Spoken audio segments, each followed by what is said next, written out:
बच्चों, money and credit part one के अंतर्गत हम लोगों ने money, functions of money, types of money पर विस्तार से चर्चा की थी। मनी क्या है, मुद्रा किसे कहते हैं? मनी इज एनीथिंग और everything which is accepted by the general public as a medium of exchange, as a measure of value, as a store of value and as a standard of defer payment. जैसा इसका definition है, definition के आधार पर this is the functional definition of money, और इसके आधार पर हम लोगों ने चार डिफिनेशंस, ये फंक्शंस फाइंड आउट किया था मुद्रा का। और वो था कि money is a medium of exchange, money is a measure of value, money is a store of value and money is a standard of defer payment. और उसी प्रकार से मुद्रा के दो प्रकार मैंने बताया था, वो fiat money and fiduciary money.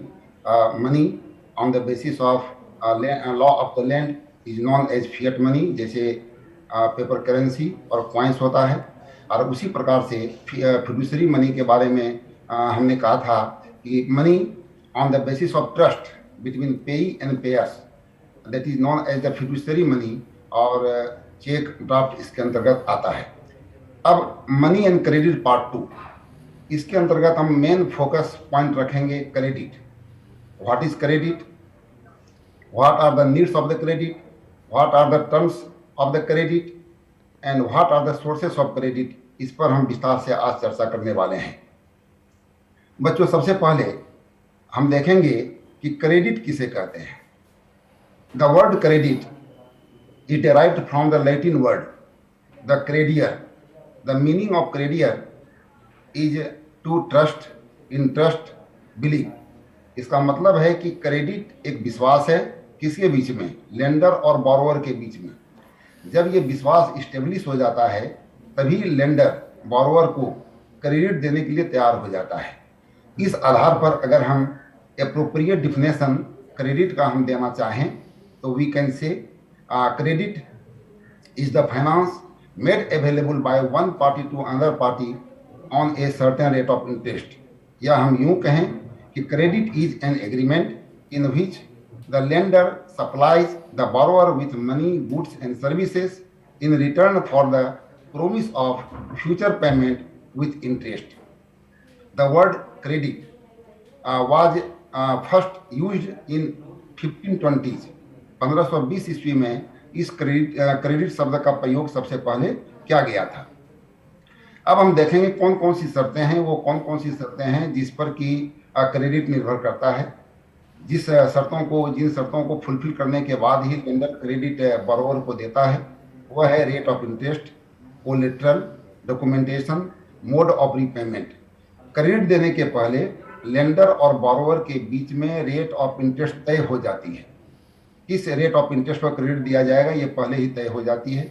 उसके बाद लेंडर बोरोवर से कोलेटरल का डिमांड करता है। बोरोवर को कुछ जमानत के तौर पर जमा करना पड़ता है लेंडर के पास में, जैसे LIC के पेपर, NSC के पेपर, या फिक्स डिपॉजिट या डिपॉजिट इन द बैंक, इसके पेपर जमा करने पड़ते हैं। यहाँ तक कि घर, मकान, ज़मीन के अगर पेपर हैं, डीड हैं, उनको जमा करना पड़ता है। और उसके बाद है डॉक्यूमेंटेशन। इसके अलावे भी कुछ डॉक्यूमेंटेशन की आवश्यकता पड़ती है, जैसे ड्यूली फिल्ड फॉर्म और आधार कार्ड, पैन कार्ड वगैरह वगैरह। क्रेडिट देने के पहले लेंडर और बोरोवर के बीच में ये भी तय हो जाती है कि what will be the mode of repayment. हम कितने इंस्टॉलमेंट में इसे हम रिपेमेंट करेंगे और इसका मोड क्या होगा, ये भी तय कर ली जाती है। अब हम देखेंगे इसमें कि कोलेटरल कहते किसे हैं। Collateral is nothing, it is an asset used to secure a loan. एक लेंडर अपने लोन अमाउंट को सिक्योर करने के लिए कोलेटरल का डिमांड करता है।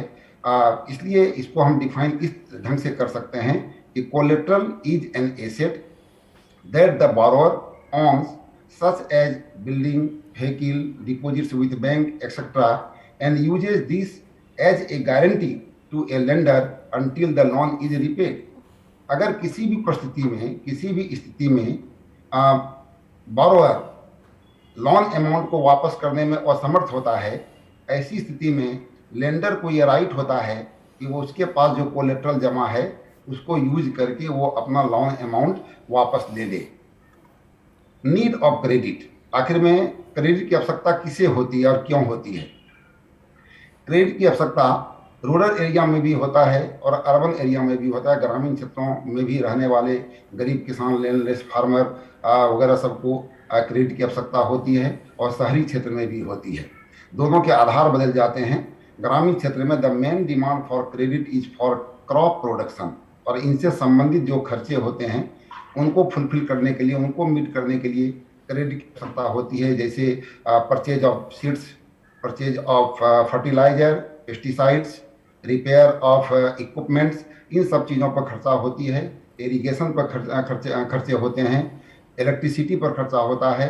इन सब खर्चा को पूरा करने के लिए गरीब किसान को क्रेडिट की आवश्यकता होती है।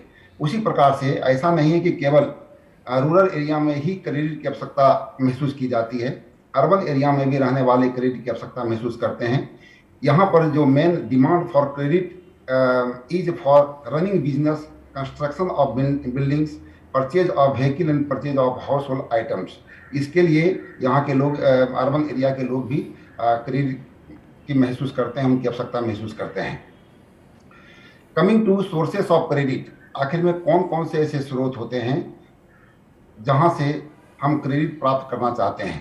तो सोर्सेस को दो भागों में बांटा गया है। एक है फॉर्मल सोर्सेस, जिसको कि इंस्टीट्यूशनल सोर्सेस भी कहा जाता है। These include those resources which are controlled by the government और आरबीआई, और इसके अंतर्गत एग्जाम्पल के तौर पर हम ले सकते हैं banks and cooperative societies fall under this category. Second sources है वह है informal sources. These include those resources which are not controlled by the government, और इसके अंतर्गत money lenders, landlords, traders, relatives and friends आते हैं। यहाँ से रिसोर्स क्रेडिट प्राप्त किया जा सकता है। दोनों के बीच में अगर अंतर को हम देखें तो बहुत सारी चीज़ क्लियर हो जाता है फॉर्मल और इनफॉर्मल सोर्सेज का।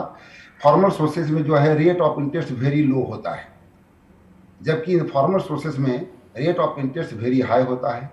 कभी कभी तो ऐसा होता है कि फॉर्मल सोर्सेस में तो rate of interest per annum वसूला जाता है, लिया जाता है, चार्ज किया जाता है, लेकिन इनफॉर्मल सोर्सेस में rate of interest monthly basis पर भी लिया जाता है।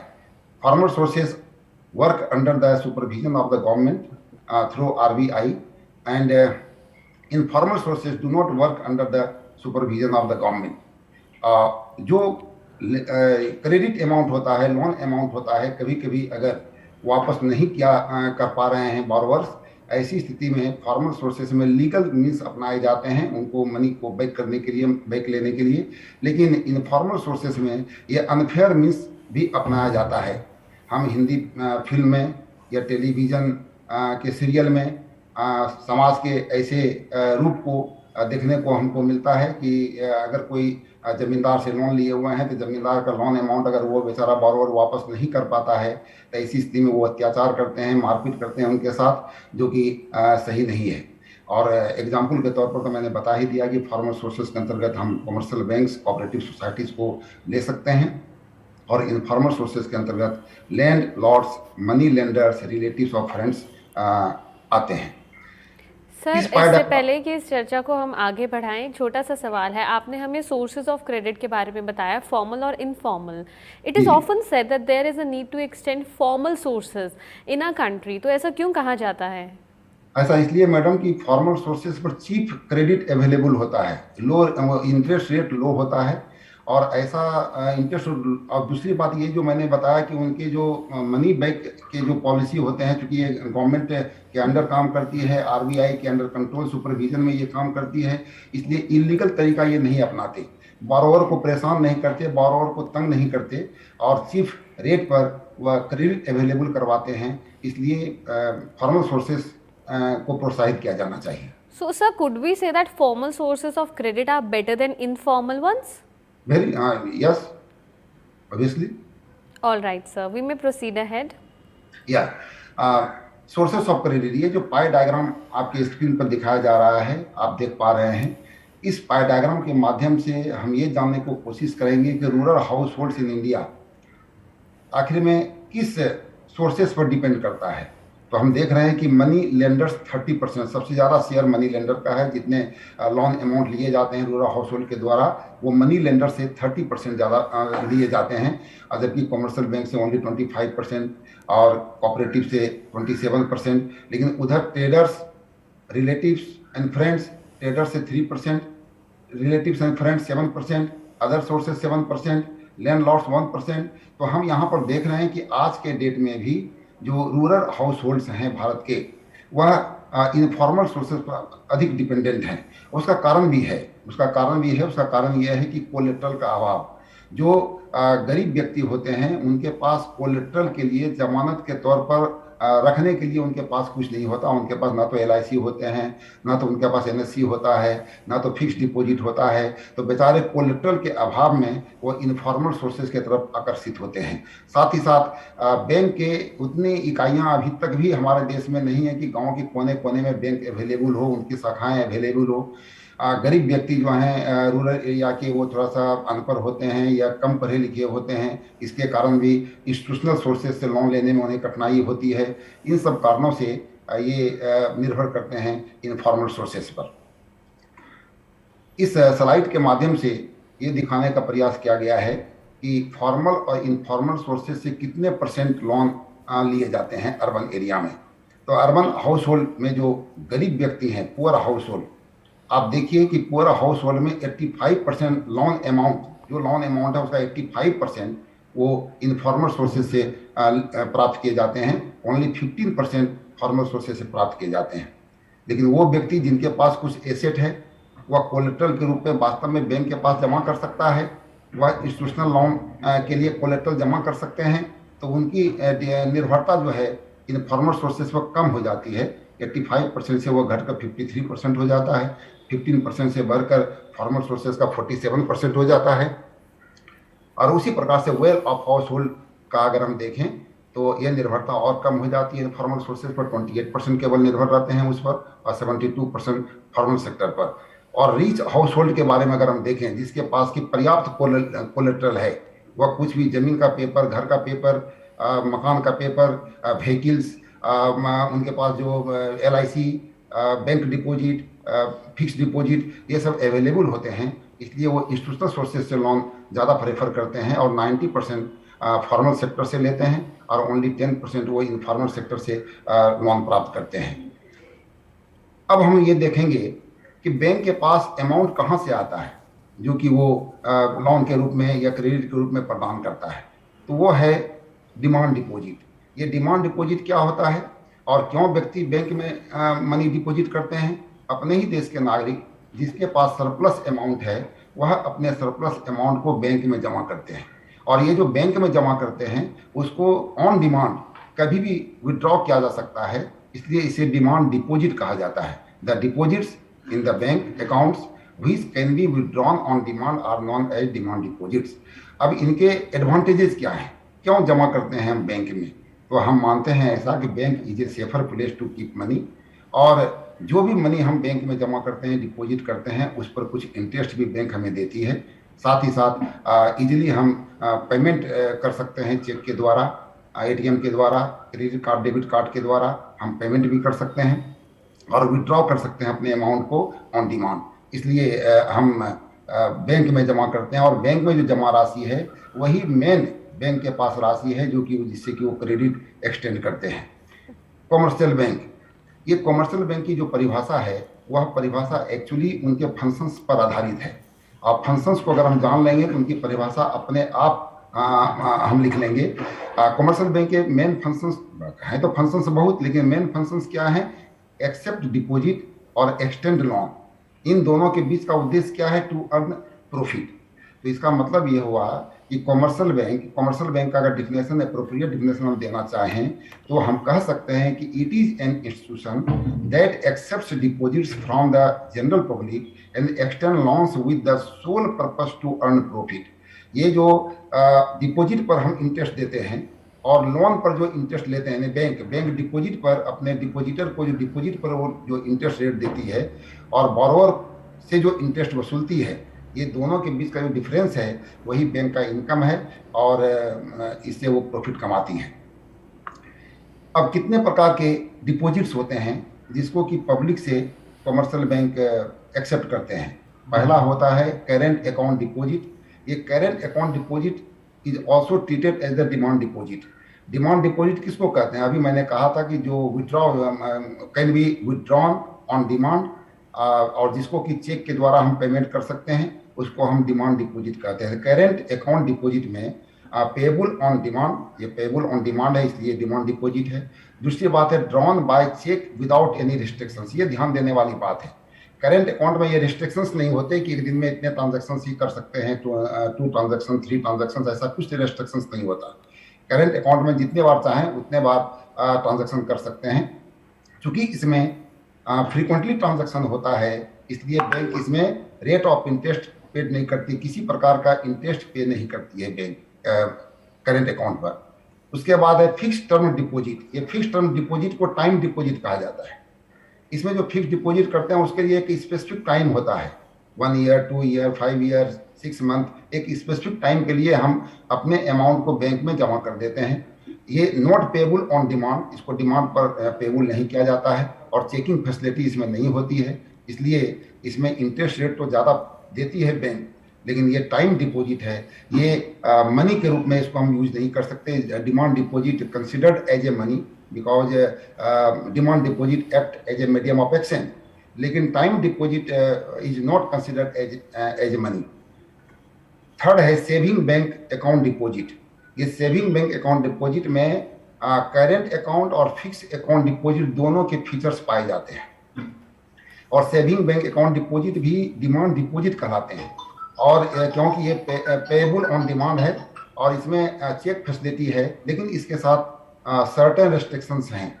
इसमें हम जितना बार चाहें उतना बार हम ट्रांजैक्शन नहीं कर सकते। इसमें limitation is there, 2 transaction 3 transaction as per declare by the bank, commercial bank, और इस पर भी इंटरेस्ट दिए जाते हैं, लेकिन ये इंटरेस्ट कम होते हैं फिक्स डिपॉजिट के तुलना में। उसके कंपैरिजन में rate of interest saving bank account deposit का कम होता है।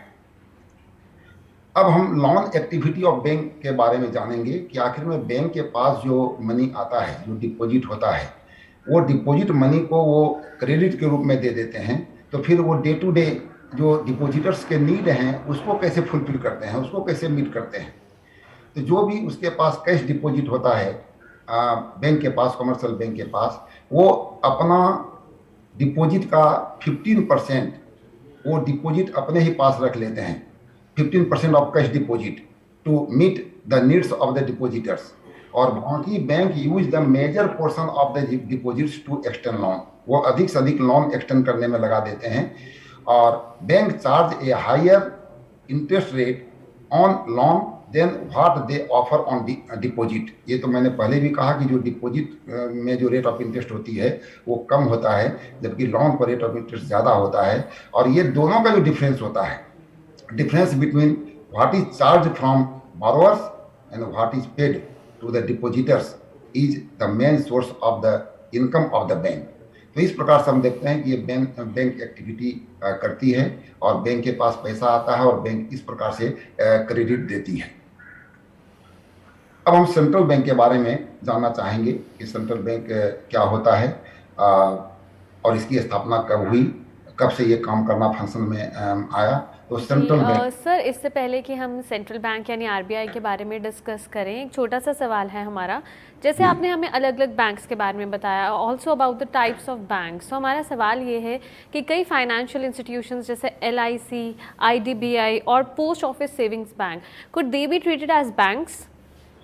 मैडम, ऐसा है कि चाहे वो पोस्ट ऑफिस सेविंग बैंक हो या LIC हो या IDBI हो, निर्भर करता है बैंक के फंक्शन पर। ये बैंक का फंक्शन कितना हद तक वो पूरा कर पाते हैं, उसके आधार पर ही हम इसे बैंक का ट्रीट करेंगे। लेकिन जैसे पोस्ट ऑफिस सेविंग बैंक, इसका काम क्या है, ये डिपॉजिट तो एक्सेप्ट करता है लेकिन ये लोन प्रोवाइड नहीं करता।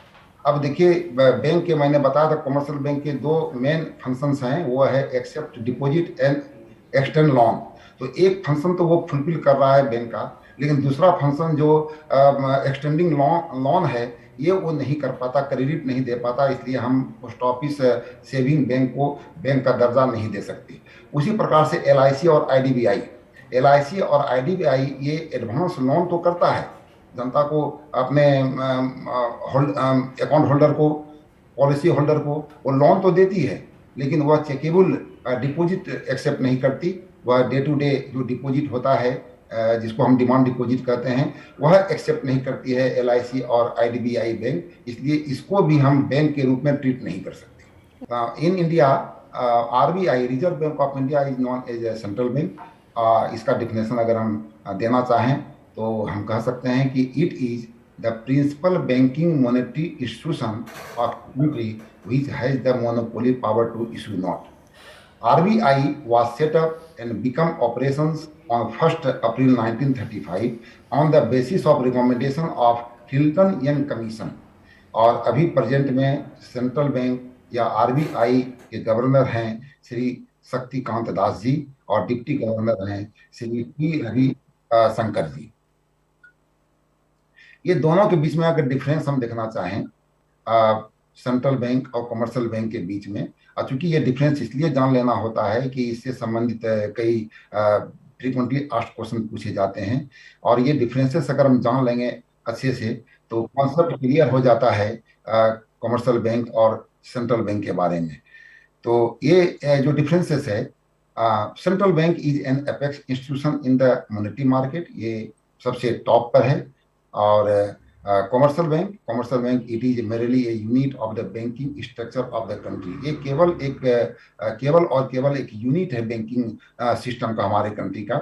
उसी प्रकार से सेंट्रल बैंक एक कंट्री है जो only one central bank, entire country का एक सेंट्रल बैंक होता है, जबकि कमर्शियल बैंक एक कंट्री है a large number of commercial bank. Central bank is on और कंट्रोल्ड और govern by the government. Commercial bank may be on or controlled by government और प्राइवेट इंटरप्रेन्योर। जो central bank के AIIMS and objectives होते हैं, उसका profit making AIIMS and objective नहीं होता। वो बात अलग है कि सेंट्रल बैंक भी ह्यूज अमाउंट में प्रॉफिट कमाते हैं। वो कैसे प्रॉफिट उनके पास आ जाता है, तो बैंक रेट और रेपो रेट के माध्यम से वो भी प्रॉफिट कमाते हैं, लेकिन उनका मेन उद्देश्य प्रॉफिट अर्न करना नहीं होता। बैंक, चूंकि हम जानते हैं कि central bank is a bankers to the bank, या central bank is a bankers to the government, तो ये बैंकर्स टू द बैंक है, चूंकि कमर्शियल बैंक वहीं से short term long term loan provide लेती है, क्रेडिट लेती है, और उस क्रेडिट पर वो बैंक रेट के रूप में और रेपो रेट के रूप में वो इंटरेस्ट पे करती है सेंट्रल बैंक को। इससे सेंट्रल बैंक के पास भी प्रॉफिट अच्छी अमाउंट में आ जाती है, लेकिन उसका मेन उद्देश्य प्रॉफिट कमाना नहीं होता। लेकिन कमर्शियल बैंक का तो मेन उद्देश्य ही होता है, मेन मोटो ही होता है टू अर्न प्रॉफिट।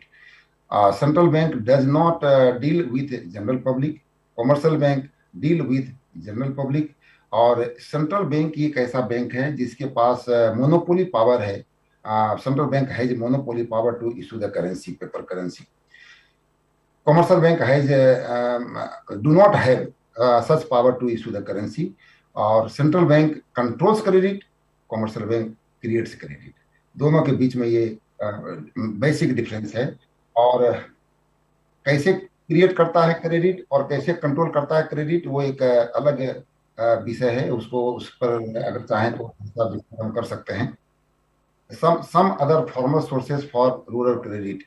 ये जो हमने कमर्शियल बैंक को देखा, कमर्शियल बैंक के अलावे भी बहुत सारे हैं। नाबार्ड है, रीजनल रूरल बैंक्स हैं, ग्रामीण बैंक है, कोऑपरेटिव क्रेडिट सोसाइटीज है, सेल्फ हेल्प ग्रुप्स हैं, बहुत सारे हैं जो कि फॉर्मल सेक्टर में काम कर रहे हैं और वहाँ पर इंस्टीट्यूशनल क्रेडिट वो प्रदान करते हैं।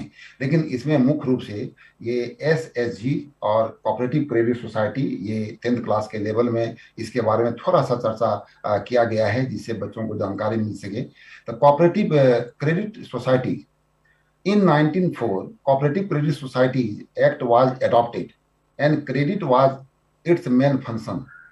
It provides adequate credit support to area covered by special program. Government का जो स्पेशल प्रोग्राम चलता है उसको कवर करने के लिए, वहाँ पर क्रेडिट देने के लिए कोऑपरेटिव क्रेडिट सोसाइटी 1904 ईस्वी में इस एक्ट को अडॉप्ट किया गया। ये सेल्फ हेल्प ग्रुप जो है इसमें 15 से 20 मेंबर होते हैं, गांव के ही, एक ही गांव के मेंबर होते हैं। खासकर इसमें महिलाएं होते हैं।